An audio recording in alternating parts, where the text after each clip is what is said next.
Números capítulo 14. Vamos a estar leyendo a partir del versículo 1 al versículo 3. Cuando usted lo tenga, dice amén. Amén, hermano. Números capítulo 14, verso 1 al 3. Dice así la palabra del Señor. Entonces toda la congregación gritó y dio voces, y el pueblo lloró aquella noche y se quejaron contra Moisés y contra Aarón todos los hijos de Israel. Y les dijo toda la multitud: ojalá muriéramos en la tierra de Egipto, o en este desierto, ojalá muriéramos. ¿Y por qué nos trae Jehová a esta tierra para caer a espada? Y que nuestras mujeres y nuestros niños sean por presa. ¿No nos sería mejor volvernos a Egipto? Aleluya. Mire esas palabras. Este capítulo y este texto que hemos leído refleja el terror y el miedo de un pueblo que había oído las noticias de los 10 espías que venían de haber recorrido la tierra prometida. Y 10 de ellos traían noticias muy trágicas, muy lamentables, muy tristes.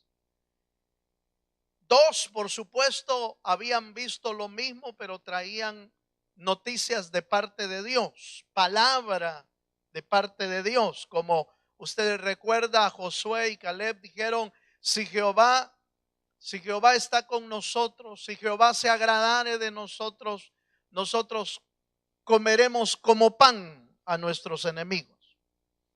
Pero los otros 10 habían traído noticias tan espeluznantes que había logrado que el corazón del pueblo de Israel se debilitara, se desanimara y entraran en un pánico, en un terror, que empezaron a decirle en esa misma noche, le empezaron a decir a Moisés: Moisés, ¿por qué nos quieren matar?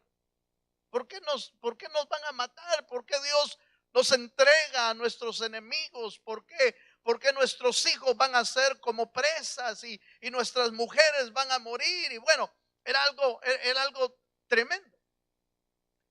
Y resulta que todo dependía de la manera en que habían oído, recibido y cómo lo habían creído en sus corazones. Y entonces yo estaba viendo, hermano, en este pasaje, yo estaba viendo el poder que tiene el miedo sobre uno cuando se logra apoderar del corazón y de la mente de uno. Porque indudablemente que los que estaban ahí, el pueblo, pues, ellos no habían visto nada. Fueron los espías los que habían logrado ver todo, y cada uno de ellos, los 2 y los 10, traían versiones similares, pero con otro espíritu, con otra mentalidad. Fíjense. Pero los que habían recibido el mensaje ni siquiera habían visto. Pero lo que oyeron fue tan terrible que sus corazones se volvieron como agua. Y el miedo se apoderó de ellos. Fíjese. Entonces, yo estaba viendo, fíjese, hermano, que el miedo tiene tal poder en la mente y en el corazón del creyente que puede lograr venirse abajo y derribarse en cuestión de minutos.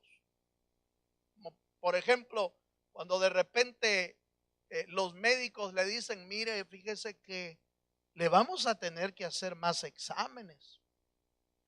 Porque podría ser que lo que usted tiene podría ser cáncer. Siente que el mundo se le viene encima. Siente que se le va el alma a uno. Pero solo es una posibilidad. Solo es lo que el médico piensa y que hay que hacer todos los análisis necesarios. Yo recuerdo hace mucho tiempo, en una ocasión que usted sabe cómo está nuestro país allá en El Salvador, ¿verdad? Los que saben. Y en algún momento mi esposa había viajado para allá y obviamente siempre me estaba llamando y comunicándonos y dónde estás y cómo te va y toda la cosa, como cuando uno va de viaje. Pero de repente la llamada no cayó, la llamada normal no cayó a la hora normal. Y traté de averiguar dónde estaba y no la encontraba por ningún lado. Marqué el teléfono y no contestó. Llamé donde normalmente se queda y no pude contactarme. Llamé a otro lado y nada. Y entonces, fíjese bien esto, sin saber nada, la mente empieza a trabajar. ¿O no? ¿O no le ha pasado a usted? ¿No le ha pasado que la mente empieza a trabajar? ¿Y si algo le pasó? ¿Y si tuvo un accidente? ¿Y si de repente me la raptaron? Aleluya. Y si de repente, y empieza la mente, hermano, a darle, y ¿cómo voy a hacer? Me voy a tener que ir yo. Voy a tener que ir a ver hasta allá.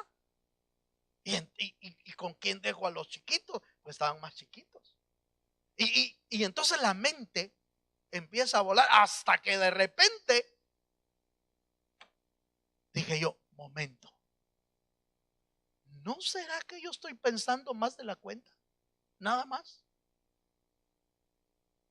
¿Y no será que lo que yo tengo que hacer es confiar en el Dios que me asiste siempre y poner mi confianza en Él? El gran problema es que cuando el terror y el miedo lo atrapa, le hace debilitarse su corazón hasta el suelo. Y entonces empieza, fíjese hermano, que tiene tal poder ese terror y ese miedo que hasta lo puede enfermar a uno mismo.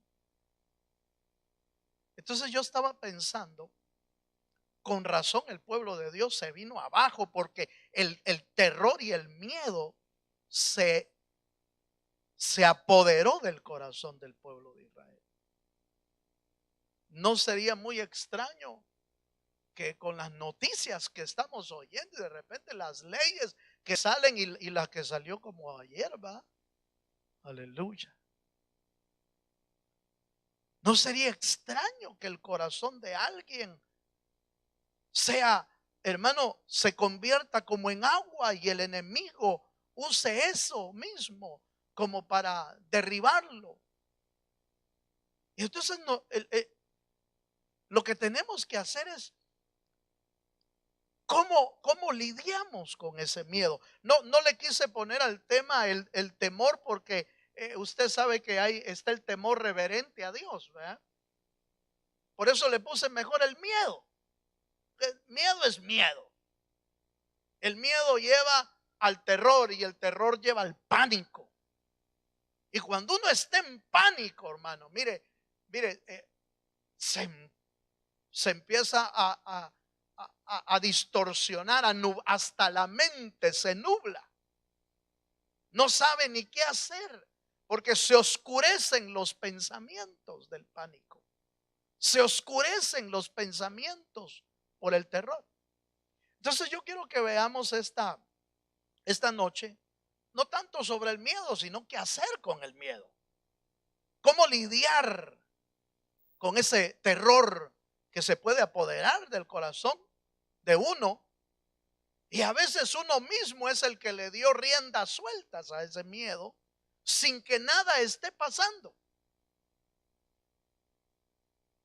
Pero que el enemigo usa eso que le llegó al corazón y al alma, y lo usa en nuestra contra hasta debilitarnos con enfermedades y hasta la muerte, si es posible. Veamos un poco. ¿Qué hacemos con esto, hermano? ¿Cómo lidiamos con el miedo? ¿Cómo combatimos el miedo cuando usted detecte que se está poniendo de esa manera? Algo tiene que hacer, hermano. Tiene que combatir eso, pero ¿cómo? Veamos algunas verdades que debemos atesorar en el corazón. Filipenses capítulo 4, versículo 8.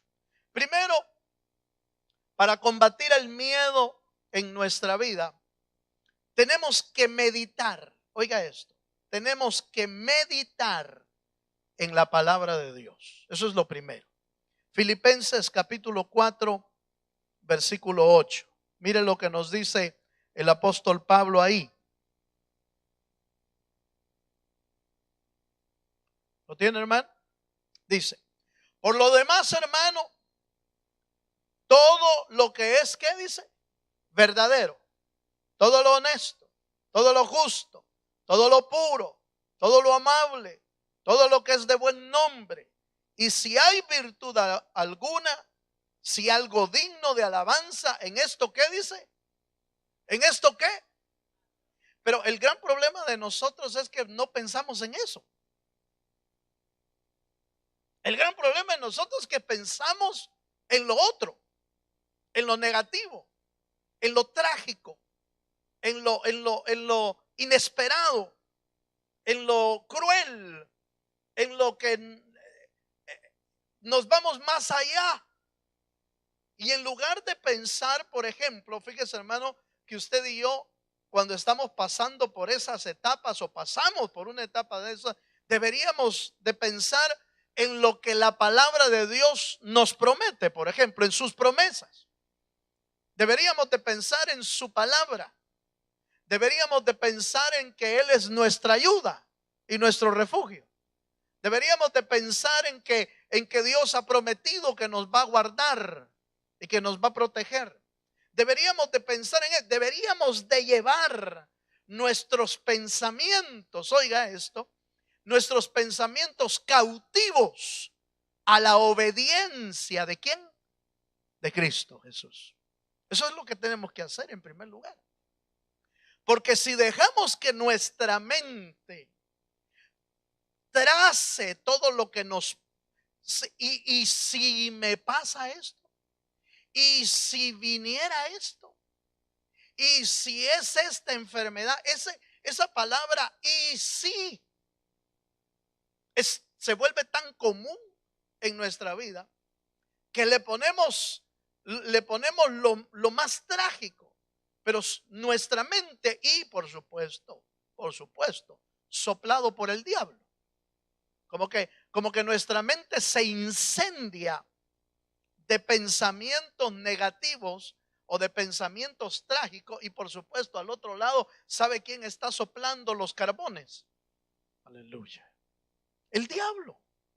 El diablo agarra y prende fuego en nuestra mente.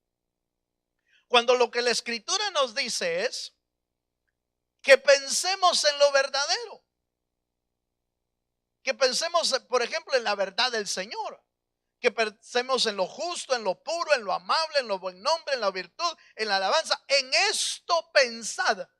Fíjense, si usted y yo lográramos, hermano, llevar nuestros pensamientos cuando están en esa gran turbulencia, llevarlos al pensamiento de Cristo, no estaríamos a veces en esos grandes aprietos que se ve nuestra alma y que el miedo lo está casi controlando. Fíjese que a mí me llamó mucho la atención que entre las palabras que el pueblo de Israel dijo en medio del terror y en medio del miedo es: ¿y por qué Jehová nos quiere matar? Es que le estaban atribuyendo a que Dios era el que había planeado matarlos. Cuando usted y yo sabemos que, ¿cuál era el plan de Dios? El plan de Dios era liberarlos. El plan de Dios era sacarlos de la esclavitud. El plan de Dios era sacarlos hermano, de lo terrible de la esclavitud y llevarlos hacia la tierra que fluye leche y miel, como aquel texto que nos dice, hermano, que los pensamientos del Señor son pensamientos de bien, son pensamientos de paz. Los planes del Señor son planes de gracia, de misericordia, de abundancia para nuestra vida. Pero el terror que se había apoderado del pueblo de Israel empezó a decir: ¿y por qué Jehová quiere matarnos? ¿Y por qué Jehová quiere destruir nuestra descendencia? Mejor nos fuera regresarnos a Egipto. Mira, hermano, el terror puede llevarlo a tal grado de que uno se queje de la salvación del Señor y prefiera regresar al mundo que estar en los caminos del Señor. ¿No le parece que esas palabras, no sé si a usted le suena, pero qué trágico llegar a un momento, hermano, en que el terror se apoderó tanto de uno que empiece a renegar de Dios y a querer regresar al mundo? Qué trágico sería eso. Pero ¿sabe qué es lo que lo logra? El miedo puede lograr eso, porque nubla la mente, turba la visión y puede debilitar el corazón. ¿Cuántos me están entendiendo, hermano? Entonces necesitamos aprender a lidiar con eso. ¿Cómo? Primero, llevando nuestra mente a lo que debemos de pensar. Llevemos nuestra mente a pensar lo verdadero, a pensar en la palabra, a pensar en las promesas, a pensar en su misericordia, a pensar en su gracia, a pensar en su amor, a pensar, hermano, que jamás el Señor nos va a dejar solo, porque Él prometió estar con nosotros todos los días de nuestra vida hasta el fin del mundo. Dale un fuerte aplauso al Señor. Número uno, entonces, ¿cómo lidiamos con el temor y con el miedo? Número uno, meditemos en la verdad de Dios. Meditemos en la palabra del Señor. Número dos, capítulo 46 de los Salmos, en el versículo 1. Salmo 46, versículo 1.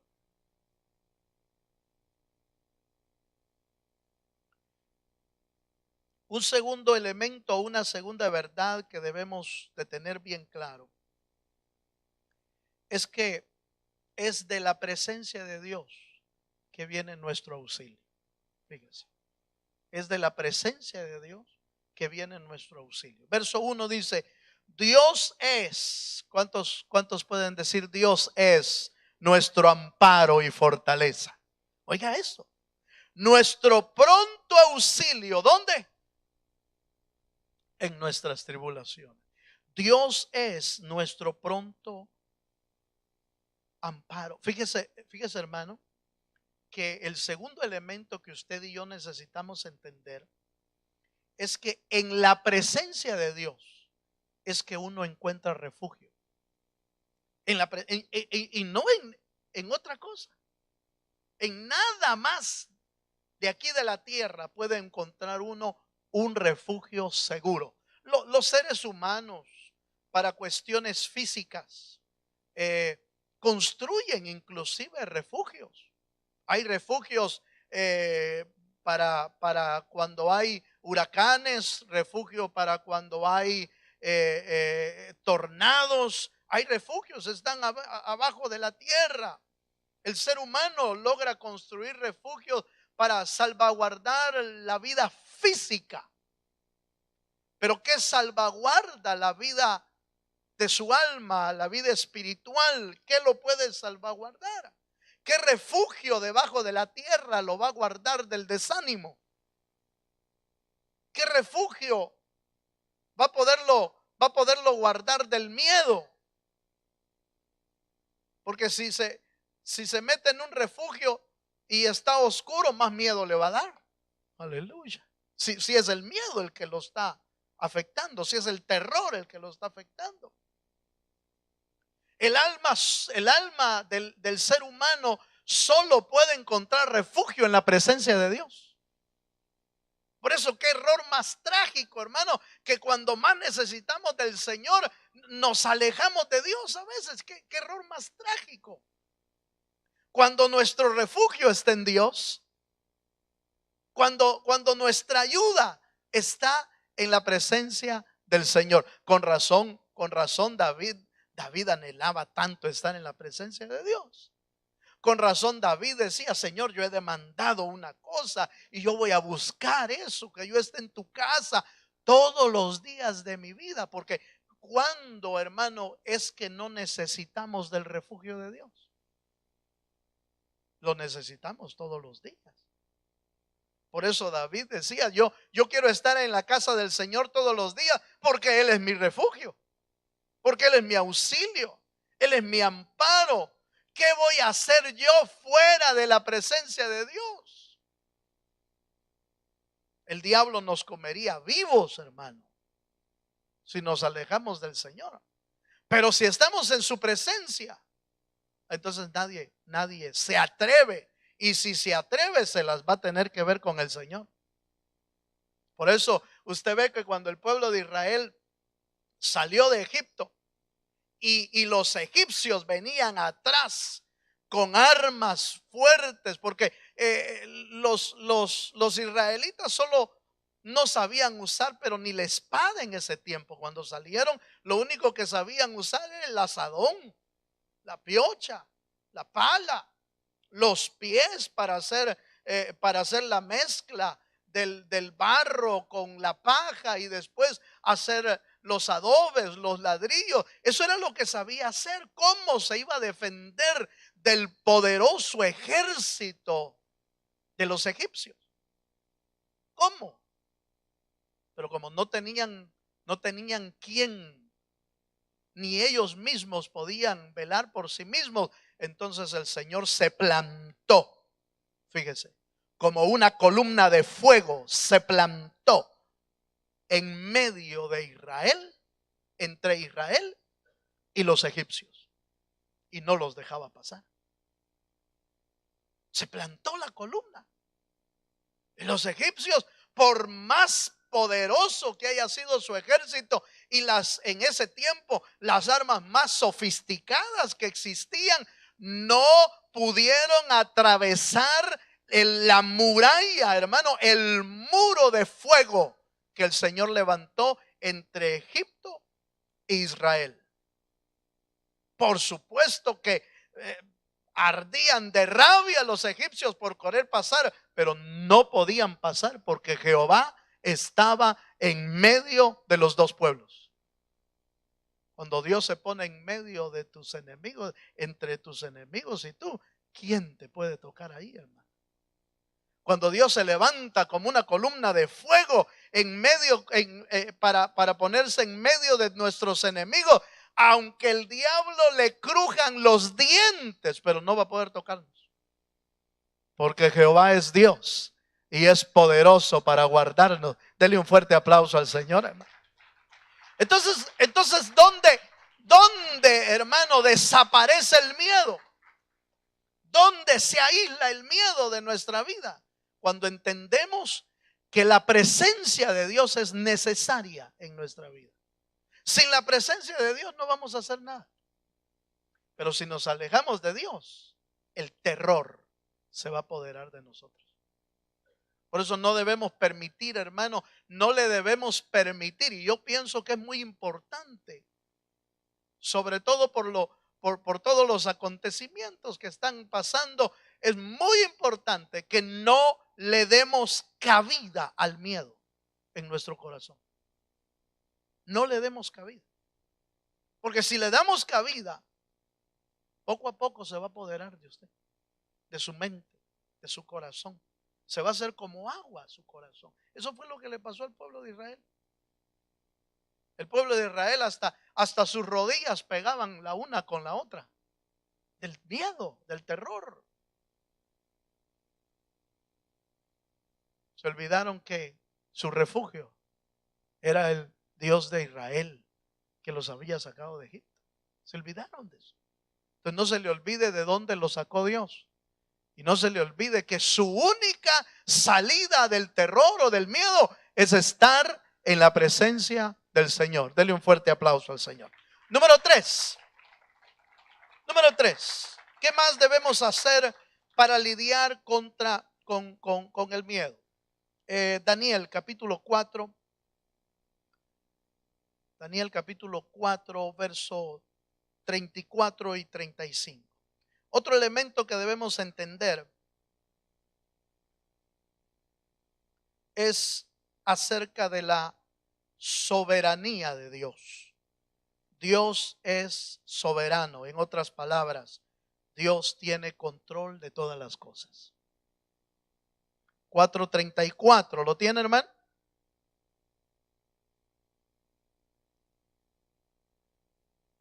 Dice el verso 34. Mas al fin del tiempo, yo, Nabucodonosor, ese es el rey de Babilonia, ¿se acuerda? Alcé mis ojos al cielo y mi razón me fue devuelta y bendije al Altísimo y alabé y glorifiqué al que vive para siempre, cuyo dominio es sempiterno y su reino por todas las edades. Oiga esto.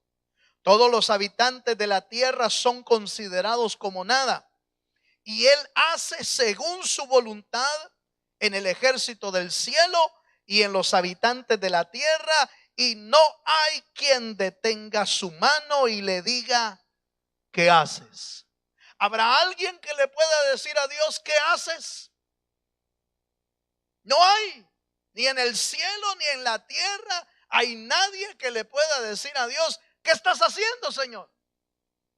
Él tiene dominio, Él tiene control de todo. A mí me llama la atención esto, que fíjese que como Nabucodonosor no había entendido la soberanía de Dios, se volvió loco.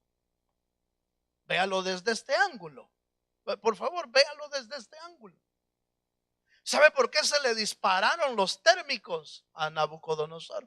Se le sobó una tuerca, se le fue un tornillo, se disparó un térmico. ¿Sabe por qué se destrabó la cabeza de Nabucodonosor? Porque no había entendido que Dios es soberano y Él tiene control de todas las cosas.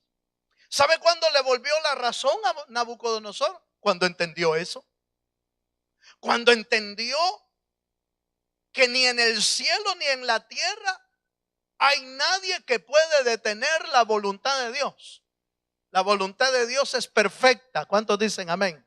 ¿Cuántos creen que la voluntad de Dios es perfecta? Y entendiendo que la voluntad de Dios es perfecta y que Dios tiene el control de todas las cosas, lo que suceda en nuestra vida y a nuestro alrededor está bajo el control de Dios. Entonces no se le va a nublar la mente. No se le va a turbar la mente y el corazón. Porque pase lo que pase a nuestro alrededor, sabemos que Dios es soberano y que Él tiene control de todas las cosas. Aunque el diablo te diga lo contrario. ¿Cómo lidiamos con el miedo? Dígale a su alma, háblele a su alma y dígale: alma mía, ¿de qué te abates? ¿De qué te abates si Dios tiene el control de todo? Alma mía, ¿de qué te preocupas si Dios es soberano? Alma mía, ¿por qué descontrola nuestra mente y cae en ese hermano vacío del miedo y del terror? Cuando nos olvidamos que el Dios a quien el Dios que nos gobierna, el Dios que nos llamó, el Dios que pagó por nosotros, no se le escapa nada, hermano. Él tiene control de todo. Si entendemos eso, entonces nuestra vida, nuestra mente va a estar sobria. Nuestra mente va a estar clara. Nuestra mente va a estar entendida de que Dios sabe lo que está haciendo en nuestra vida. ¿Cuántos me están entendiendo? Entonces, mire, si no logramos entender esos principios o esas verdades, hermano, el miedo puede hacer destrozos en nuestra vida. Y más aún, no solamente destrozos en nuestra alma, en nuestra vida, sino que ha notado que cuando uno tiene miedo y está confundido, es cuando toma peores decisiones. Porque donde hay confusión, hermano, los pensamientos no se ordenan. No se puede uno ordenar los pensamientos. Piensa una cosa, piensa otra, mañana piensa otra y pasado piensa otra y en una semana le da vuelta de nuevo y vuelve a empezar. Se descontrola uno, la mente se descontrola. Necesitamos entender de que Dios es soberano y que tiene control de todas las cosas. Mire, hermano, si tiene control de todo el universo, no podrá tener control de nosotros, hermano, de cada uno de nosotros. Yo no sé si usted se ha puesto a veces a observar lo que los hombres han logrado ver de lo que es el universo. La vez pasada estaba viendo lo que los seres humanos logran captar, ya sea con telescopios, con sondas satelitales y un montón de cosas, hermano. Y hermano, nosotros somos un punto en un universo lleno de vías lácteas, lleno de sistemas solares, lleno de, hermano, inimaginable, pues, casi sin límites. Y nosotros somos un pequeño puntito por ahí en la vía láctea. No es leche. No porque dice láctea tiene leche. No es así. Y dentro de esa vía láctea hay una cantidad de sistemas solares. Y dentro de esos sistemas solares estamos nosotros. Pero es una cosa inmensa. ¿Y sabe quién ordenó todo eso? ¿Y sabe quién lo sustenta todo eso? ¿Y sabe quién, hermano? Hasta allá. Saber qué planeta, hermano, del universo Dios lo puso ahí y lo colgó ahí en el vacío y le dijo: de aquí no te muevas. Y no se mueve, ahí está. Por cientos y miles de años lo sustenta Dios, lo sostiene Dios. ¿Podrá sostener nuestra vida? Yo creo que sí. Pero si logramos entender que Él es soberano, si logramos entender que Él tiene control de todas las cosas, entonces nuestra vida estará segura en las manos de Dios. Y no importa lo que pase a nuestro alrededor, no va a poder, hermano, destruir nuestra alma o hacer que nuestro corazón desfallezca, porque sabemos quién es Dios. Amén, hermanos. Bueno, vamos un poquito más. Acompáñenme a otro pasaje. Salmo capítulo 56, versículo 3 al 4. Otra parte importante para poder lidiar con el miedo, para poder lidiar con el terror, es aprender a poner o a depositar nuestra confianza en el Señor. Así, nuestra confianza plena. No una parte, no le ponga una parte de confianza y la otra parte siga llevando a usted, porque no le va a funcionar. Así no le va a funcionar. Dios no funciona así, o todo o nada. Aleluya. ¿Sabía usted eso, hermano?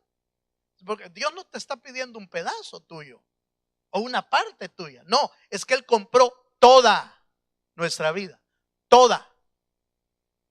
Y como la compró toda, entonces Él está esperando que usted y yo voluntariamente depositemos toda nuestra vida en Él, toda nuestra confianza en Él. De esa manera es que Dios funciona. O todo o nada. Salmo capítulo 56, verso 3.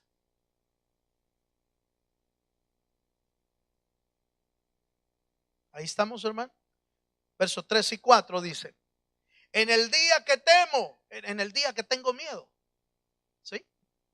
En el día que tengo miedo, yo en ti confío. En Dios alabaré su palabra. En Dios he confiado, no temeré que pueda hacerme el hombre. Nota, hermano, en Dios he confiado, no temeré. Cuando usted tiene miedo, ¿qué hace, hermano? ¿Qué es lo primero que hace cuando usted tiene miedo? ¿Qué es lo primero que hacemos cuando tenemos miedo? Ay, Señor, ayúdame. Qué bueno, va. Pero recuerde, pleno, completo. No es solo una parte la que debemos entregar.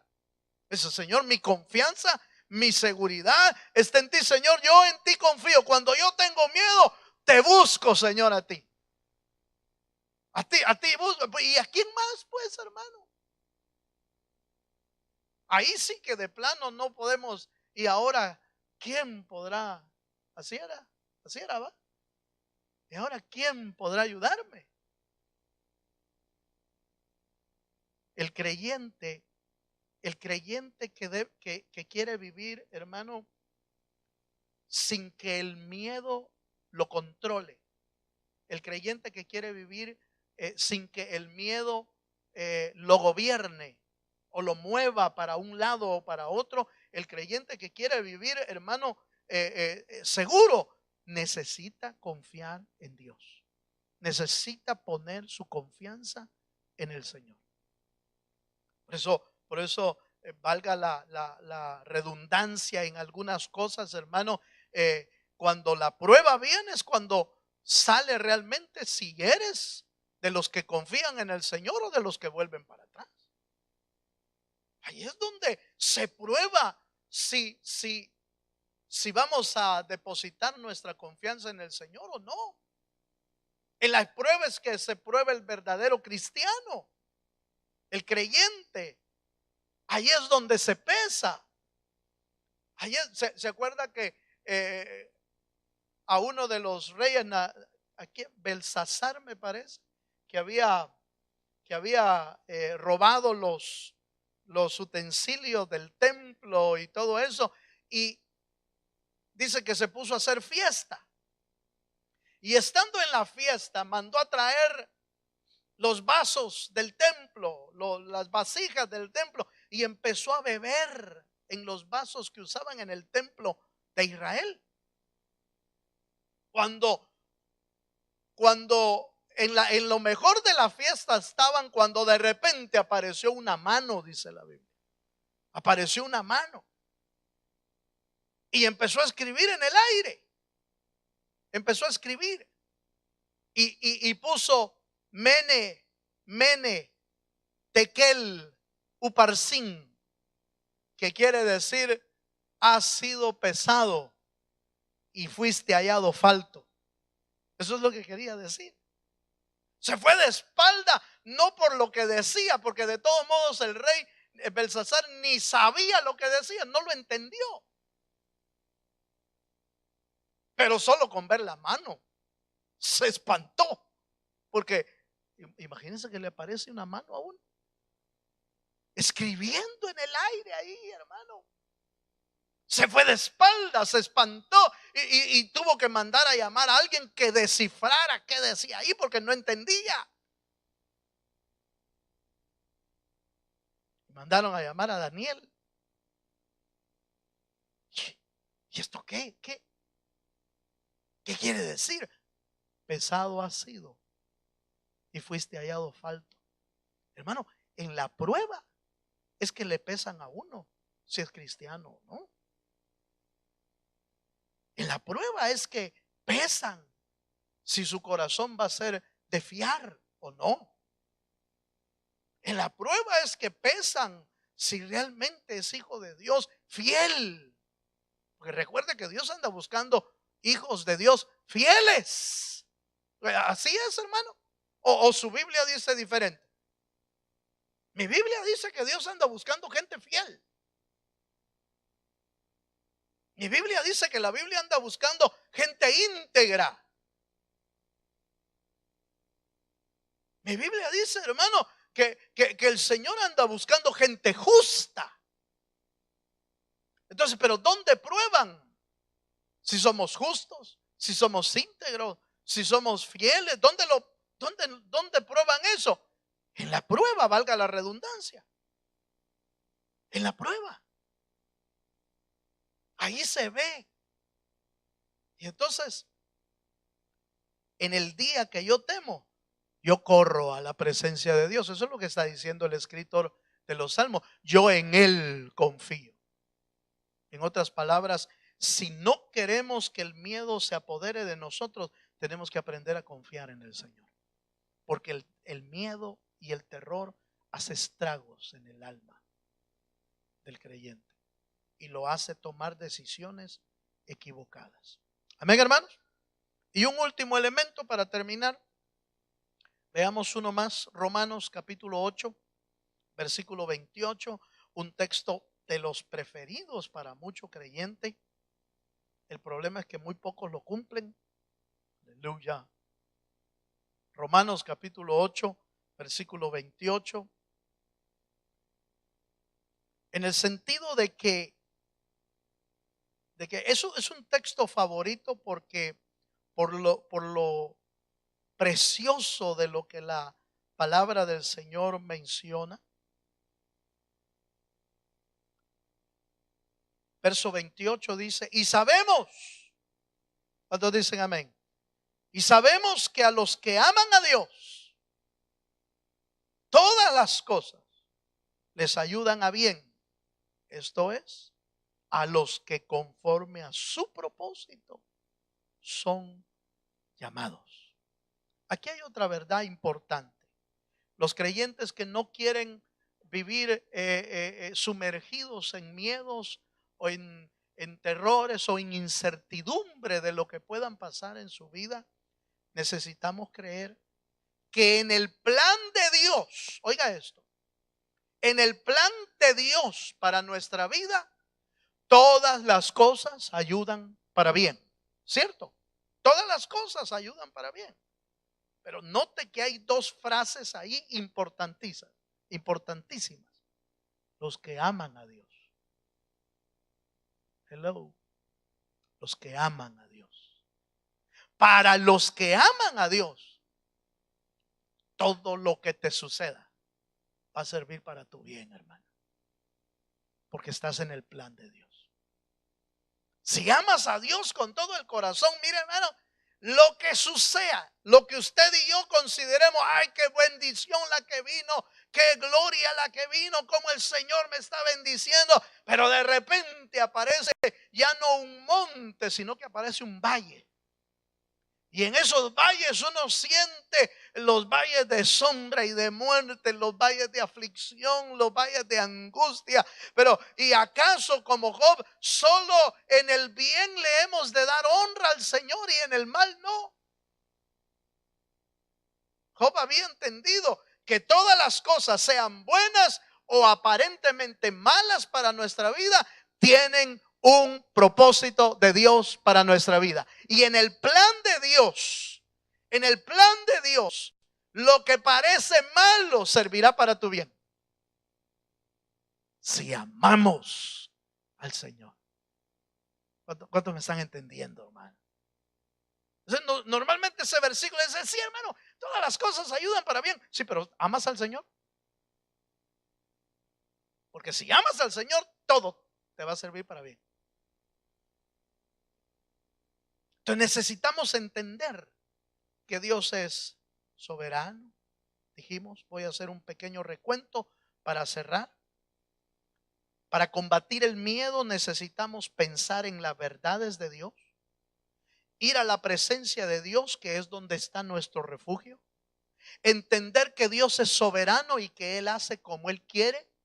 No quiero usar la expresión como se le antoja, porque algunos podrían usar esa expresión y decir, Dios hace como quiere y se le antoja. Sí, pero es que Dios no es antojadizo.